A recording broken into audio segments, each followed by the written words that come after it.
Alors pourquoi nous avons choisi le thème renforcement des capacités des chefs d'entreprise, c'est suite à un constat général sur le terrain, parce que nous avons constaté que les chefs d'entreprise, en majorité, ne sont pas en mesure d'interpréter correctement les états financiers établis par leurs services comptables et financiers annuellement. Ils se contentent de signer des états dont ils n'ont pas la paternité en tant que telle parce que des questionnements peuvent se poser et ils n'ont pas les réponses adéquates. Il faut qu'ils fassent appel souvent à leurs collaborateurs financiers pour venir expliquer certaines choses lors des réunions du conseil d'administration.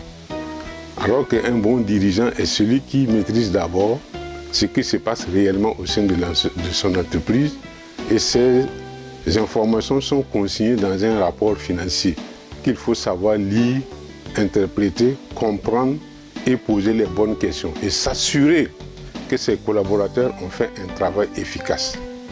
Donc pour mieux comprendre ces états, c'est toujours bon de faire appel à un spécialiste qui peut venir leur expliquer d'abord la construction de ces états, les informations qui y sont consignées, la nécessité de mieux les comprendre et de les interpréter afin d'interpeller les praticiens qui établissent ces états-là sur d'éventuelles anomalies qui peuvent être constatées. Parce que si vous ne comprenez rien dedans et qu'on vous transmet des états, vous signez, et si un problème juridique se pose, alors vous serez le responsable à répondre de tout ce qui est consigné à l'intérieur parce que c'est vous qui avez signé ces états. Même si quelqu'un l'a établi, vous l'avez signé, ça veut dire que vous venez d'approuver quelque chose dont vous n'avez aucune maîtrise. Et c'est à ce moment-là que les gens commencent à se justifier. Non, je ne suis pas financier, je ne suis pas comptable, mais pourquoi vous avez signé? Si vous n'êtes l'un ni l'autre, mais est-ce que vous avez cherché à comprendre? Non. Mais je ne suis pas gestionnaire, mais est-ce que vous ne pouvez pas vous faire renforcer des capacités, former, vous pour comprendre? Non. Vous voyez? C'est quand il y a des difficultés que les gens commencent maintenant à se poser les bonnes questions, mais trop tard. Alors, pour prendre le taureau par les cornes, le cabinet Mediasoft a décidé, en collaboration avec DCG Afrique, de mettre un module de formation de renforcement des capacités des chefs d'entreprise pour leur permettre de mieux comprendre ce qui se passe réellement dans leur entreprise. Et surtout, le plus important, c'est quoi? Souvent, les chefs d'entreprise travaillent, mais ils n'ont aucun tableau de bord de gestion, des ressources surtout. Parce qu'une entreprise, en réalité, ce n'est pas la comptabilité seulement. C'est ce qu'on appelle le management. Le management, c'est la capacité organisationnelle de l'entreprise à pouvoir produire quotidiennement des informations fiables qui permettent de prendre des décisions saines pour le meilleur fonctionnement de l'entité. Cette formation s'intéresse à ce qu'on appelle les dirigeants de l'entreprise. Ça veut dire que la hiérarchisation dans une entreprise, c'est quoi? Il y a 3 hiérarchies. Il y a ce qu'on appelle le top management, ce qu'on appelle l'exécutif. Ensuite, il y a le middle management, ce qu'on appelle les cadres moyens. Et ensuite, il y a ce qu'on appelle les exécutants, c'est-à-dire les employés qui sont au bas de l'échelle. Alors, à chaque niveau, il y a un niveau de responsabilité. Et la responsabilité du top management, c'est de conduire l'entreprise à bon port en utilisant les ressources qui sont disponibles pour atteindre les objectifs que le conseil d'administration a fixés.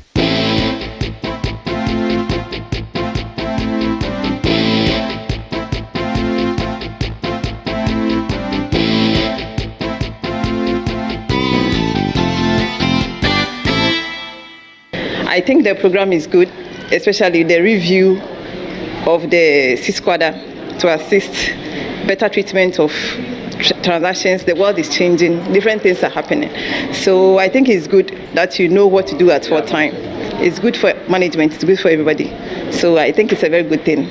And then every year they can organize for people to come. It's very good.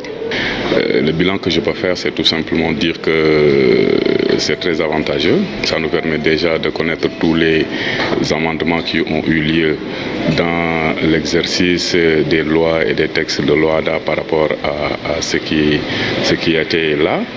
Ça nous a permis également de connaître tous les changements qu'ils ont apportés par rapport à cette nouvelle structuration de l'OHADA. Également, ça nous permet de corriger un peu le système de travail que nous avons à notre niveau. Et ça permettra également aux autres entreprises que je demande de venir faire la formation, de corriger un peu certaines lacunes et certaines pratiques qui sont aujourd'hui obsolètes par rapport au nouveau texte de l'OHADA. Donc je ne peux que me satisfaire de la formation et de dire merci un peu à Mediasoft qui nous a permis aujourd'hui un peu d'avoir une nouvelle idée de restructuration et de réorganisation de notre système financier et de nos procédures. Ça nous permet également d'être plus agile dans l'organisation financière de nos entreprises et de mieux vraiment gérer la trésorerie. Avec ces 5 jours de formation organisés par Mediasoft, l'intermédiaire donc de la maison de l'entreprise, je trouve que ça nous a permis d'avoir des instruments pour améliorer la gestion, surtout en matière d'élaboration des états financiers. Donc je pense que ça va être vraiment très bénéfique pour toutes les entreprises qui ont eu la chance de prendre part à cette formation-là. Ce séminaire m'a permis de comprendre la profondeur de mon erreur. Parce que quand j'ai commencé mon activité, je me suis dit que la comptabilité somme toute devrait être simple. Et donc je pouvais développer mon activité, surtout qu'il s'agissait de tester des différents types de projets, différents types d'applications. Je me suis dit qu'on pouvait le faire. Et puis après avoir testé toutes les possibilités de mon projet, on pouvait s'atteler maintenant à mettre en place une comptabilité. Et cette comptabilité qui devrait me permettre en tout cas de savoir vraiment comment tout cela s'est fonctionné sur le plan financier. Et ce séminaire m'a permis de comprendre que c'était une très grande erreur. La comptabilité devrait commencer dès le début avec le projet et depuis ce temps, se familiariser avec les différentes opérations et même organiser votre activité en fonction des besoins de cette comptabilité.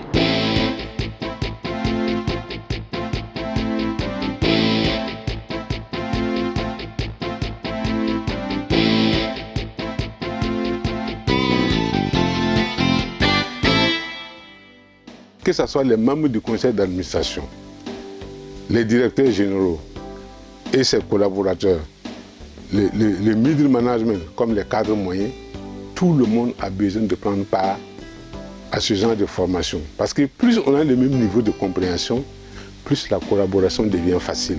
C'est pour cette raison que nous, on veut attirer l'attention de tous les directeurs généraux, les chefs d'entreprise, pas seulement ceux qui sont dans l'espace OHADA, que ce soit les banques, que ce soit les institutions de microfinance, que ce soit les établissements financiers, que ce soit des coopératives, même des projets, cette formation interpelle tout un dirigeant. Ça veut dire que tout dirigeant au sein d'une entreprise a une obligation de mieux comprendre ce qui se passe au sein de sa structure. Parce que les gens vont dire, oui, nous, on ne fait pas d'affaires. Mais un projet, même si vous ne faites pas d'affaires, projet de développement, c'est quoi? C'est parce qu'on travaille dans le sens de développer le pays en même temps à travers ces actions qu'on pose. Cette formation s'adresse à tous les niveaux. En fait, la meilleure façon même, c'était de mettre ensemble, que ce soit l'exécutif, les cadres moyens, les employés. Normalement, chaque entreprise devait faire intervenir un certain nombre de participants pour pouvoir permettre aux uns aux autres de comprendre ce qui se passe réellement, mais pas seulement les chefs d'entreprise. Nous encourageons toujours les premiers responsables des structures et des entités d'envoyer vraiment les ressources humaines pour être davantage formés. Et ça va vraiment aider parce que c'est la ressource humaine qui produit vraiment la richesse. Aujourd'hui, une entreprise qui veut être compétitive, une entreprise qui veut faire sa place dans cette concurrence au plan national et international doit être animée par des gens qui sont suffisamment formés, qui savent de quoi ils parlent et qui sont en mesure d'être très utiles pour leur entreprise. Parce que les choses évoluent tellement vite Et en matière de comptabilité, la moindre erreur, ça peut vous amener des dégâts très très importants, aussi bien au plan financier qu'au plan fiscal. Et vous savez qu'une erreur au plan comptable a des conséquences au niveau fiscal et ça peut vous faire des pénalités qui peuvent complètement bouffer le bénéfice que vous aurez dû avoir. La compréhension et l'analyse des états financiers ne sont pas laissées à la seule connaissance des financiers. Elles concernent aussi toutes les parties prenantes de l'entreprise. Quel que soit votre niveau de responsabilité au sein de l'entreprise, directeurs généraux, présidents-directeurs généraux, actionnaires, auditeurs internes et externes, vous êtes emmenés à recevoir des états financiers dont l'interprétation est essentielle pour la prise de décision. Dans le but de vous permettre de comprendre et d'analyser les états financiers qui vous sont présentés chaque fin d'année, le cabinet Mediasoft organise un séminaire de formation qui portera sur le thème « Comprendre et analyser les états financiers selon le SISQUADA révisé ». Sont également concernés par ce séminaire de formation les banquiers et gestionnaires de banque, pour qui l'analyse des états financiers permettra d'évaluer la solvabilité des clients avant de les octroyer les prêts. Le 10 séminaire se tiendra à Ouagadougou les 26 et 27 octobre 2022 à la salle de conférence de la Maison de l'entreprise. Pour donner plus d'efficacité à la formation, le nombre de places est limité à 20 participants. Alors, hâtez-vous et inscrivez-vous dès maintenant à l'une des adresses suivantes. Par email à l'adresse contact@mediasoft.com, via notre site web à l'adresse www.mediasoft.com ou par WhatsApp au numéro +226 70 33 51 93 ou par appel au +226 25 41 00 28. Mediasoft, l'expertise en marche.